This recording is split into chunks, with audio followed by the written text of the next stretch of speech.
Assalamualaikum warahmatullahi wabarakatuh. Salam Pramuka. Perkenalkan, nama saya Sinda Amalia, NPM 20113023053 dari Prodi Pendidikan Kimia kelas 1A. Di sini saya akan menjelaskan pasal-pasal yang ada di dalam Undang-Undang Kepramukaan Indonesia. Sebelum itu, saya akan mengajak semuanya untuk tepuk pramuka. Tepuk pramuka. Sekian. Baiklah, sekarang saya akan menyampaikan pasal-pasal tersebut. Di sini saya akan menjelaskan pasal-pasal yang terdapat di Undang-Undang tentang Kepramukaan di Indonesia. Pertama, saya akan membahas pasal 1 Undang-Undang Pramuka. Itu terdiri dari beberapa ayat. Ayat pertama ialah Gerakan Pramuka adalah organisasi yang dibentuk oleh pramuka untuk menyelenggarakan pendidikan kepramukaan. Ayat kedua, pramuka adalah warga negara Indonesia yang aktif dalam pendidikan kepramukaan serta mengamalkan Satya Pramuka dan Dharma Pramuka. Ketiga, kepramukaan adalah aspek yang berkaitan dengan pramuka. Ayat keempat, pendidikan pramuka adalah proses pembentukan kepribadian, kecakapan hidup, dan akhlak mulia pramuka melalui penghayatan dan pengamalan nilai-nilai kepramukaan. Lalu ayat kelima itu, gugus depan adalah satuan pendidikan dan satuan organisasi terdepan penyelenggara pendidikan kepramukaan. Keenam, pusat pendidikan dan pelatihan kepramukaan adalah satuan pendidikan untuk mendidik, melatih, dan memberikan sertifikasi kompetensi bagi tenaga pendidik kepramukaan. Ketujuh, Satuan Komunitas Pramuka adalah satuan organisasi penyelenggara pendidikan kepramukaan yang berbasis antara lain profesi, aspirasi, dan agama. Ayat ke-8, Satuan Karya Pramuka adalah satuan organisasi penyelenggara pendidikan kepramukaan bagi peserta didik sebagai anggota muda untuk meningkatkan pengetahuan, keterampilan, dan pembinaan di bidang tertentu. Kesembilan, Gugus Dharma Pramuka adalah satuan organisasi bagi anggota pramuka dewasa untuk memajukan gerakan pramuka. Ayat ke-10, Kuartir adalah satuan organisasi pengelola gerakan pramuka yang dipimpin secara kolektif pada setiap angkatan wilayah. Ayat ke-11, Majelis Pembimbing adalah dewan yang memberikan bimbingan kepada satuan organisasi gerakan pramuka. Yang ke-12, pusat pemerintah. Selanjutnya disebut pemerintah adalah Presiden Republik Indonesia yang memegang kekuasaan pemerintahan negara Republik Indonesia. Sebagaimana dimaksud dalam Undang-Undang Dasar Negara Republik Indonesia tahun 1945. Ke-13, pemerintah daerah adalah gubernur, bupati, atau wali kota dan perangkat daerah sebagai unsur penyelenggara pemerintahan daerah. Ke-14, menteri adalah menteri yang membidangi urusan pemuda. Lalu ada bab 2 yang isinya asas, fungsi, dan tujuan.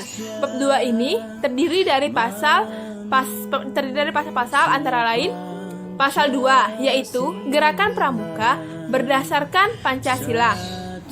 Pasal 3, Gerakan Pramuka berfungsi sebagai wadah untuk mencapai tujuan pramuka melalui pertama, pendidikan dan pelatihan pramuka. Yang kedua, pengembangan pramuka. Lalu yang ketiga, pengabdian masyarakat dan orang tua. Yang keempat, permainan yang berorientasi pada pendidikan.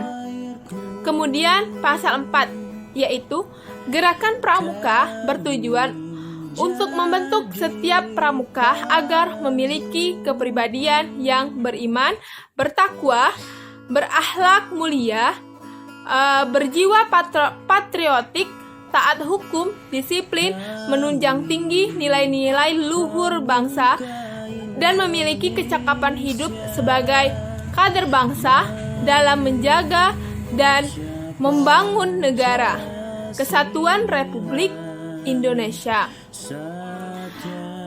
mengamalkan Pancasila, serta melestarikan lingkungan hidup. Kemudian ada bab 3 yang berisi pendidikan kepramukaan, bagian kesatuan dasar, kode kehormatan, kegiatan, nilai-nilai, dan sistem among. Pada bab 3 ini terdiri dari pasal-pasal antara lain pasal 5, yaitu pendidikan kepramukaan dilaksanakan berdasarkan pada nilai kecakapan dalam upaya bentuk kepribadian dan kecakapan hidup pramuka. Lalu di pasal 6, ayat pertama ada kode kehormatan. Pramuka merupakan janji dan komitmen diri serta ketentuan moral pramuka dalam pendidikan kepramukaan. Kemudian ayat kedua, kode kehormatan pramuka terdiri atas Satya Pramuka dan Dharma Pramuka.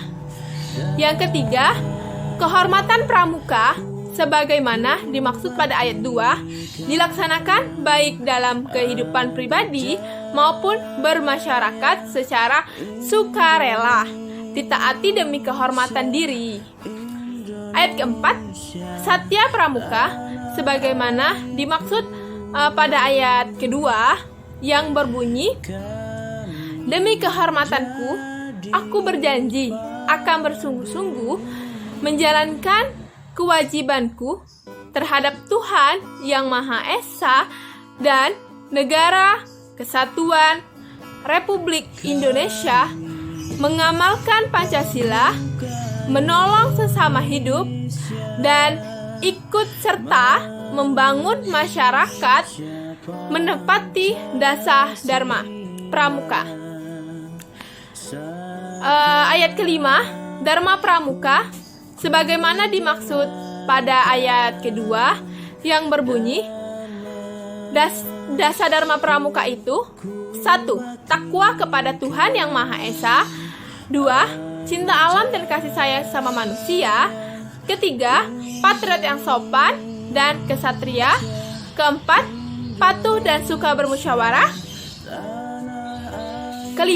Rela menolong dan tabah. 6.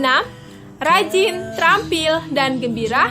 7. Hemat, cermat, dan bersahaja. 8. Disiplin, berani, dan setia. 9. Bertanggung jawab dan dapat dipercaya. 10.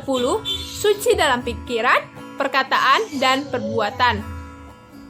Lalu pada pasal 7 ada ayat pertama, yaitu ayat ke-1, kegiatan pendidikan kepramukaan dilaksanakan dengan berlandaskan pada kode kehormatan pramuka sebagaimana dimaksud dalam pasal 6 ayat 2. Lalu ayat kedua, kegiatan pendidikan kepramukaan dimaksudkan untuk meningkatkan kemampuan spiritual dan intelektual, keterampilan, dan ketahanan diri yang dilaksanakan melalui metode belajar interaktif dan progresif.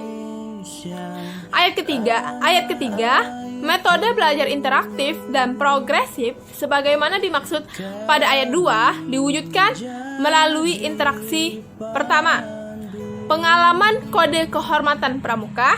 Yang kedua, kegiatan belajar sambil melakukan. Yang ketiga, kegiatan yang berkelompok, bekerja sama, dan berkompetisi. Yang keempat, penerapan metode belajar sebagaimana dimaksud pada ayat kedua disesuaikan dengan kemampuan fisik dan mental pramuka. Kelima, penilaian atas hasil kependidikan pramuka sebagaimana dimaksud pada ayat kedua dilaksanakan dengan berdasarkan pencapaian persyaratan kecakapan umum dan kecakapan khusus serta pencapaian nilai-nilai kepramukaan. Keenam, pencapaian hasil pendidikan kepramukaan sebagaimana dimaksud pada ayat kelima dinyatakan dalam sertifikat atau tanda kecakapan umum dan kecakapan khusus. 8. 1. Ayat ke-1 nilai kepramukaan sebagaimana dimaksud dalam pasal 5 mencakup keimanan dan ketakwaan kepada Tuhan yang Maha Esa. Kedua, kecintaan pada alam dan sesama manusia. Ketiga, kecintaan pada tanah air dan bangsa. Keempat, kedisiplinan, keberanian dan kesetiaan. Kelima, tolong menolong. Keenam, bertanggung jawab dan dapat dipercaya. Ketujuh, jernih dalam pikiran, berkata, dan berbuat. Ke-8, hemat, cermat, dan bersahaja. Ke-9, rajin, terampil. Dan ayat kedua, nilai kepramukaan sebagaimana dimaksud pada ayat pertama merupakan inti kurikulum pendidikan kepramukaan. Pasal ke-9, kecakapan sebagaimana dimaksud dalam pasal 5 terdiri atas pertama kecakapan umum dan yang kedua kecakapan khusus. Pasal 10, ayat pertama, kegiatan pendidikan kepramukaan dilaksanakan dengan menggunakan sistem Among.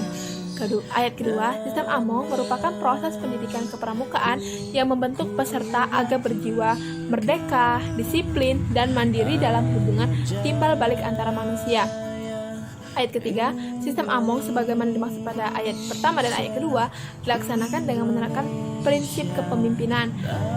1. Di depan menjadi teladan. Kedua, di tengah membangun kemauan. Dan ketiga, di belakang mendorong, memberikan motivasi kemandirian.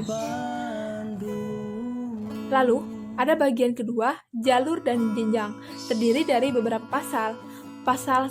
Yaitu antara lain pasal 11, pendidikan kepramukaan dalam sistem pendidikan nasional, termasuk dalam jalur pendidikan non-formal yang diperkaya dengan pendidikan nilai-nilai gerakan pramuka dalam pembentukan kepribadian yang berakhlak mulia, berjiwa patriotik, taat hukum, disiplin, menunjung nilai-nilai luhur bangsa, dan memiliki kecakapan hidup.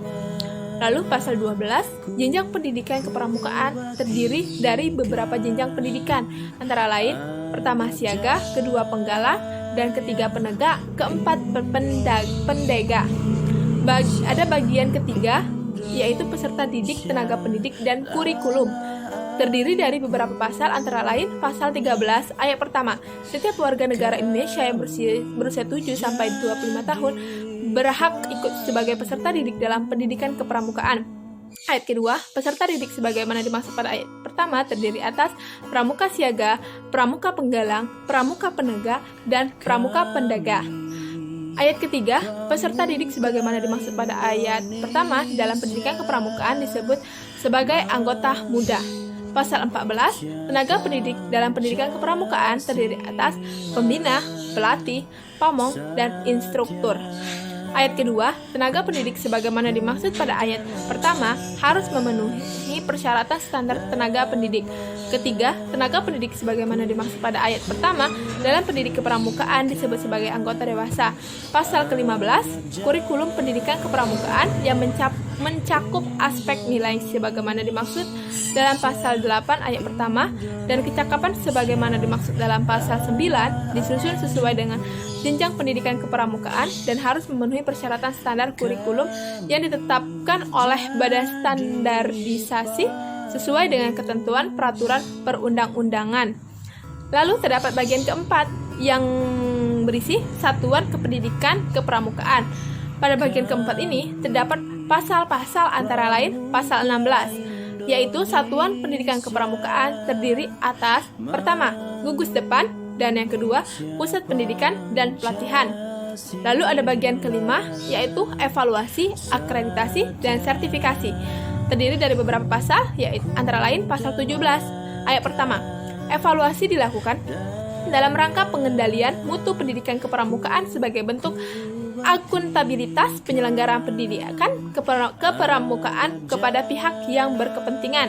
Kedua, evaluasi dilakukan terhadap peserta didik, tenaga pendidik, dan kurikulum pada setiap jenjang dan kesatuan pendidikan kepramukaan. Ayat ketiga, evaluasi terhadap peserta didik dilakukan oleh pembina. Ayat keempat, evaluasi terhadap tenaga pendidik dilakukan oleh Pusat Pendidikan dan Pelatihan Nasional yang dibentuk oleh Kuartir Nasional. Ayat kelima, evaluasi terhadap kurikulum pendidikan kepramukaan dilakukan oleh Pusat Pendidikan dan Pelatihan Nasional yang dibentuk oleh Kuartir Nasional. Pasal 18 ayat pertama, akreditasi dilakukan untuk menentukan melayangkan kelayakan kegiatan dan satuan pendidikan kepramukaan pada setiap jenjang pendidikan kepramukaan. Ayat kedua, akreditasi dilakukan atas dasar kriteria yang bersifat terbuka dan dilakukan oleh lembaga akreditasi sesuai dengan peraturan perundang-undangan. Pada pasal 19 ayat pertama, sertifikat berbentuk tanda kecakapan dan sertifikat kompetensi. Ayat kedua, tanda kecakapan diberikan kepada peserta didik sebagai pengakuan terhadap kompetensi peserta didik melalui penilaian terhadap perilaku dalam pengamalan nilai serta uji kecakapan umum dan uji kecakapan khusus sesuai dengan jenjang pendidikan kepramukaan. Ayat ketiga, sertifikat kompetensi bagi tenaga pendidik diberikan oleh Pusat Pendidik dan Pelatihan Kepramukaan pada tingkat nasional. Sekian dari saya akhiri. Wabillahi taufiq wal hidayah. Wassalamualaikum warahmatullahi wabarakatuh.